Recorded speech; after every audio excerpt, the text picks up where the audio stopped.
अस्सलामुअलैकुम मुअज़्ज़ज़ सामीन। मैं आपका अपना डॉक्टर शाहिद आज फिर एक नई वीडियो के साथ। मेरी आज की वीडियो का अन्वान है पेप्टिक अल्सर। इसको मैदे का ज़ख्म कहते हैं। और ये क्यों होता है? मैदे में तेज़ाबियत की अगर मिकदार बढ़ जाए तो अल्सर हो जाता है, जिसको हरफ़े आम में ज़ख्म बोलते हैं। खाना खाने से कबल बहुत ज़्यादा दर्द होता है, लेकिन कुछ खा लेने के बाद दर्द कम हो जाता है। ये इस मर्ज़ की मखसूस अलामत है।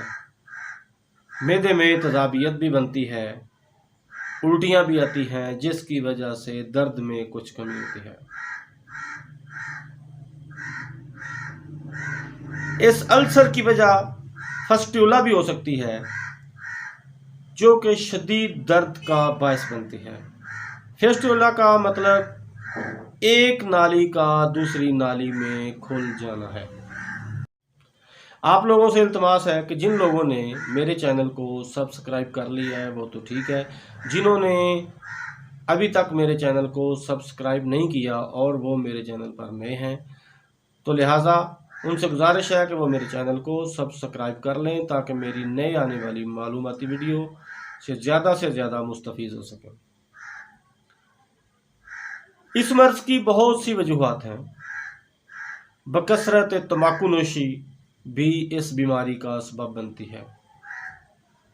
शराब नोशी और चाय का ज़्यादा इस्तेमाल करना ये भी इस बीमारी का बायस बनती है। और अगर पैराथायराइड गदूद में रतूबत बढ़ जाए तो भी ये मर्ज़ बन जाता है। अक्सर मरीज़ों को एलोपैथिक और यूनानी अद्वियात के ज़्यादा इस्तेमाल की वजह से भी ये मर्ज़ बन जाता है, क्योंकि अक्सर व बेशतर हुक्मा हज़रात जो अद्वियात बनाते हैं उनमें एलोपैथिक अद्वियात की आमेज़श करते हैं, जो कि खाने की वजह से उनको ये मसला लाहक हो जाता है। अमराज़ जिगर और अमराज़ तनफ़्फ़ुस की वजह से भी ये मर्ज़ लाहक हो जाता है। गम और फ़िक्र के बायस और बाज़ औक़ात गले के ज़ख्म आहिस्ता आहिस्ता मैदे में मुंतकिल हो जाते हैं, जिसकी वजह से वो पेप्टिक अल्सर का मौजब बनते हैं। इन अमराज को डायग्नोज करने के लिए बहुत से टेस्ट करवाए जाते हैं, लेकिन जो सबसे अहम टेस्ट है वो है एंडोस्कोपी, अपर एंडोस्कोपी। इस टेस्ट में मैदा के अंदर कैमरे के साथ लगी हुई एक ट्यूब को दाखिल करते हैं और इस ट्यूब को एंडोस्कोप कहते हैं, जिसकी वजह से मैदा के अंदरूनी हालात सामने नज़र आ जाते हैं। और ये टेस्ट तमाम टेस्टों से मुतबर है। लिहाजा अगर किसी को मैदे का अल्सर हो तो वो एंडोस्कोपी कराए, जिससे उसके अंदरूनी तमाम हालात का अंदाज़ा हो जाता है। इसके बाद बारी आती है इलाज की। होम्योपैथिक में इसका प्रॉपर इलाज मौजूद है। लिहाजा जो हजरात ये चाहते हैं कि इस मर्ज़ से हमेशा हमेशा के लिए छुटकारा मिले, मैं उनसे गुजारिश करता हूँ कि वो अपना होम्योपैथिक इलाज करवाएं। हाँ, कहीं से भी कराएं।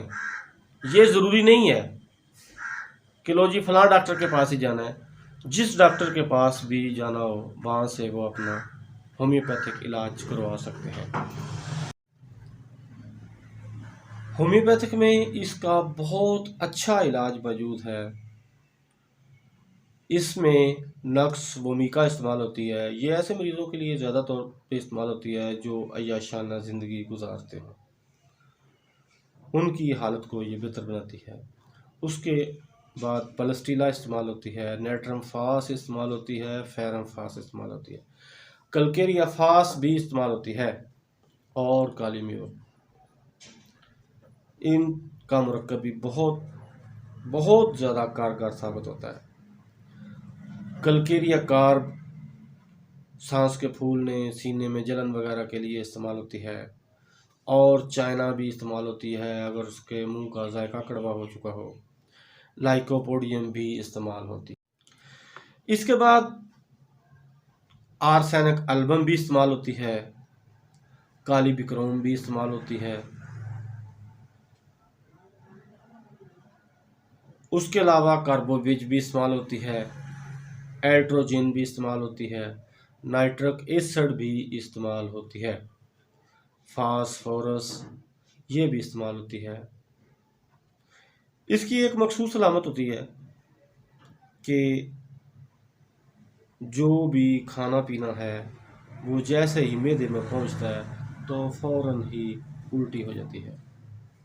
आर्जेंटम नाइट्रिकम भी इस्तेमाल होती है और यूरेनियम नाइट्रेट भी इस्तेमाल होती है।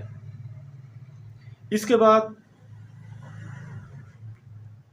जो मरीज़ के लिए ज़रूरी हदायत हैं वो ये हैं कि तेज़ मिर्च वाली ग़ज़ाएँ हरगिज़ इस्तेमाल ना करें, तंबाकू नोशी से परहेज़ करें और दीगर मनशियात बिल्कुल बंद कर दें अगर वो इस्तेमाल करता हो।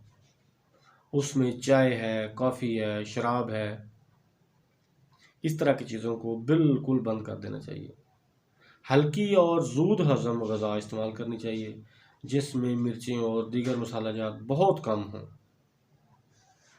और मरीज़ को स्पेशली तौर पे ये हदायत करनी चाहिए कि वो खाने को चबा चबा कर इस्तेमाल करे, ताकि जितना ज़्यादा वो खाने को चबाएगा उतना ही जल्दी हज़म होगा और वो इस मर्ज़ से जल्दी छुटकारा हासिल कर लेगा।